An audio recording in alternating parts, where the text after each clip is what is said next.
Hi అండి, welcome to సాయిస్ kitchen. బాగున్నారండి మీరు? మేమైతే బాగున్నామండి.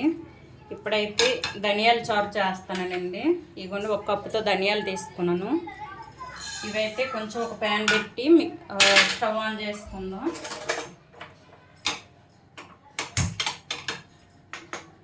ఇందులోని ఒక కప్పు వరకు ధనియాలు వేసుకోనండి.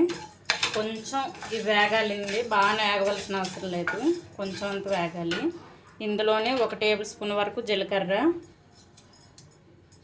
ఒక అర టేబుల్ స్పూన్ అండి వాము.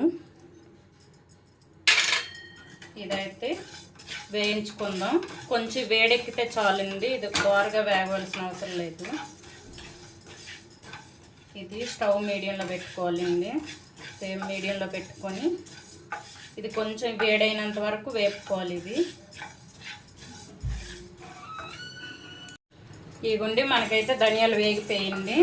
ఈ ధనియాలు వేగేటప్పుడే మనకు కొంచెం స్మెల్ వస్తుందండి మంచిగా, ఈ ధనియాలు వేగే స్మెల్. అప్పుడైతే ఆఫ్ చేసుకోవాలి. ఇదిగోండి వేగిపోయాయి కదా. ఇప్పుడైతే దీన్ని కొంచెం చల్లపడాక మిక్సీ పట్టుకున్నామండి. కొంచెం వాటర్ వేసుకొని మిక్సీ పట్టుకోవాలి. ఇవి కొంచెం చల్లపడాలండి. చల్లపడిన తర్వాత మిక్సీ పడతాను. ఇదిగోండి మనకైతే ధనియాలు చల్లగా అయిపోయింది. ఇప్పుడైతే మిక్సీ పట్టుకుందామండి. ఇవన్నీ మిక్సీ జార్లో వేసుకొని కొంచెం మెత్తగా అవసరం లేదండి, మీకు నచ్చినట్లు మెత్తగైనా చేసుకోవచ్చు, లేకపోతే బరకబరకగా పర్వాలేదు. ఇగుండి ఈ విధంగా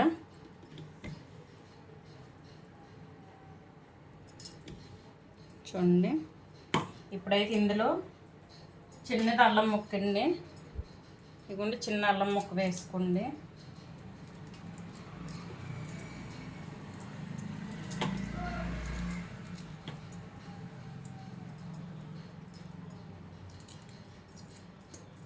ఇందులోనే ఒక పచ్చిమిర్చి అండి, ఒకటి వేసుకోండి.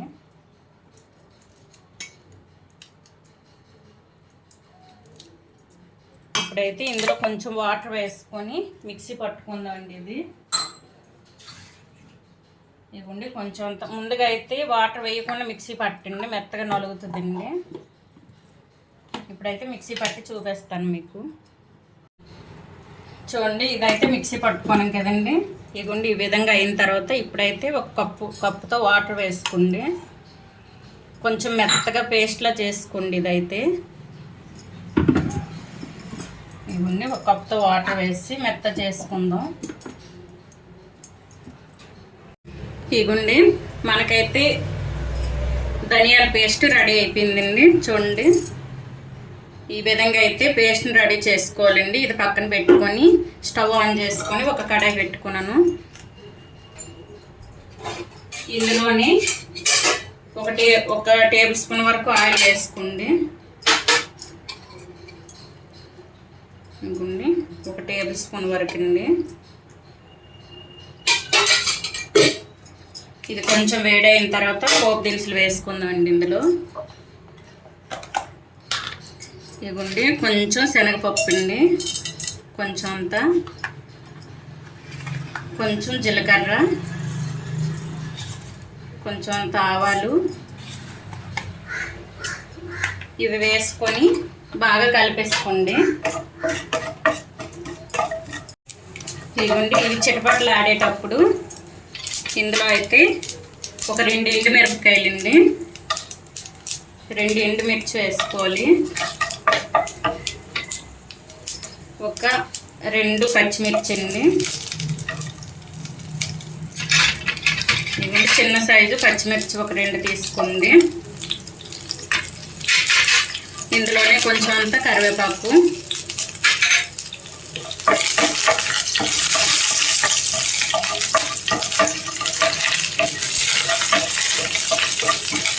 ఇదిగోండి ఇది కూడా వేగింది కదా. ఇందులో అయితే ఒక ఆనియన్ కట్ చేసి వేసుకుంటానండి. ఇందులోని ఒక కచ్చపచ్చగా దంచిన వెల్లుల్లి అండి, వెల్లుల్లి రెబ్బలు. ఇవైతే మంచిగా వేయించుకోవాలండి. ఇది కొంచెం కలర్ చేంజ్ అయినంత వరకు.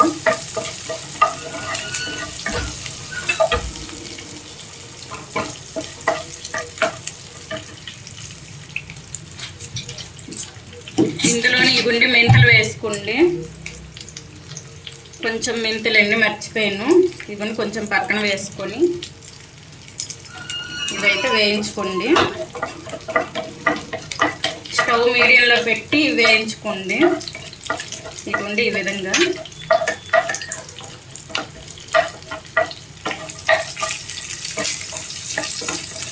ఇదిగోండి ఇవి కూడా వేగిపోయాయి కదా. ఇప్పుడు మొత్తాన్ని వేగించిన తర్వాత మనం తయారు చేసుకున్న ఈ ధనియాల పేస్ట్ని ఇందులో వేసుకుందాం. కొంచెం కలర్ మారేంత వరకు వేయించుకోవాలండి.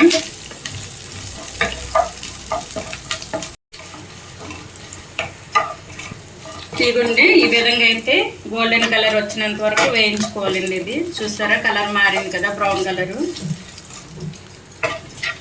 ఇప్పుడు ఇందులోని ఒక చిటికెడు పెప్పర్ వేసుకోండి, మిరియాల పొడి. ఇవ్వండి ఒక చిటికెడు అండి. ఇది వేసుకొని మొత్తం ఒకసారి కలిపేసుకోండి.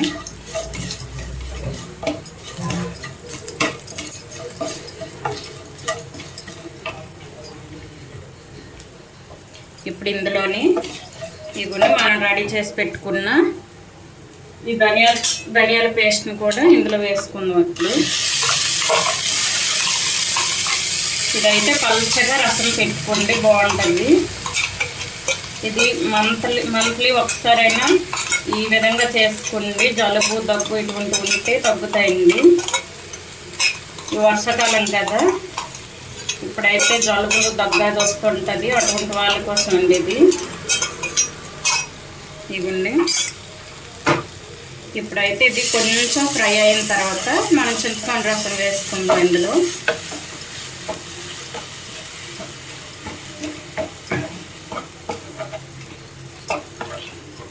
చూడండి ఈ విధంగా కొంచెం ఫ్రై అవ్వాలి. ఇందులోని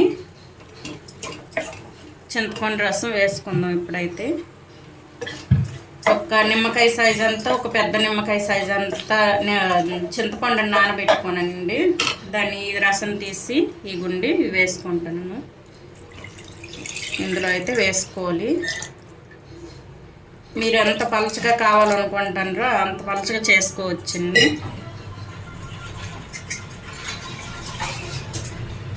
ఇవ్వండి మనం మిక్సీ పట్టిన ఈ వాటర్ కూడా వేసుకుందాం కడిగి. చూడండి ఇప్పుడైతే పలుచగా రెడీ అయింది కదండి ఇది. ఇందులో మనం సాల్ట్, పసుపు అన్నీ వేసుకున్నాం సరిపడగా.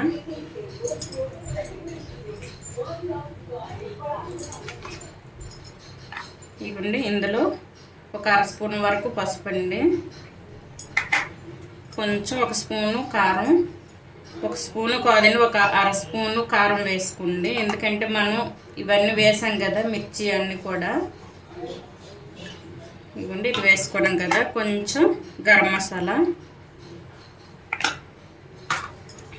ఇవ్వండి ఇప్పుడు ఇదైతే మొత్తం కలిపేసుకోవాలి. ఇందులోనే ఒక టేస్ట్కి సరిపడా సాల్ట్ వేసుకోండి.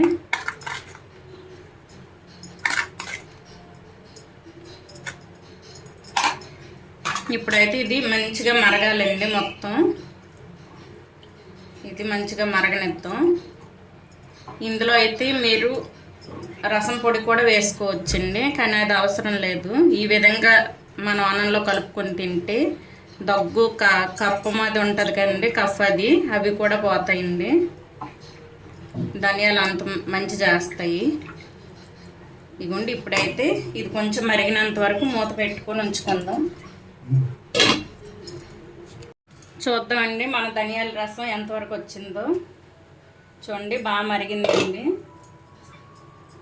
ఇదిగోండి బాగా మరిగింది. ఇది హెల్త్కి చాలా మంచిదండి. ఇది ఈ ధనియాలతో చేసింది కదండి రసం, చాలా మంచిది. ఇప్పుడు వర్షాలు పడతాయి కదా, ఈ జలుబు దగ్గు ఇటువంటివి ఏవైనా సరే తగ్గుతాయండి. ఈ రసం మంత్లీ ఒక్కసారైనా ఒక 2 సార్లు అయినా పెట్టుకోండి. ఈ విధంగా చూడండి, ఈ విధంగా పెట్టుకొని మీరు మామూలు గ్లాసులో వేసి తాగినా సరే డైజెషన్ ప్రాబ్లం అయితే ఉండదండి. ఈ విధంగా చేసుకోండి. ఉదయాన్ని పరకడుపున తాగండి. ఇదైతే డైజెషన్ ప్రాబ్లం ఉండదు మీకు. ఇదిగోండి ఇదైతే రెడీ అయిపోయిందండి ఇప్పుడు మనకి ధనియాల రసం. ఇప్పుడు ఇందులోనే కొంచెం అంతా కొత్తిమీర వేసుకున్నామండి.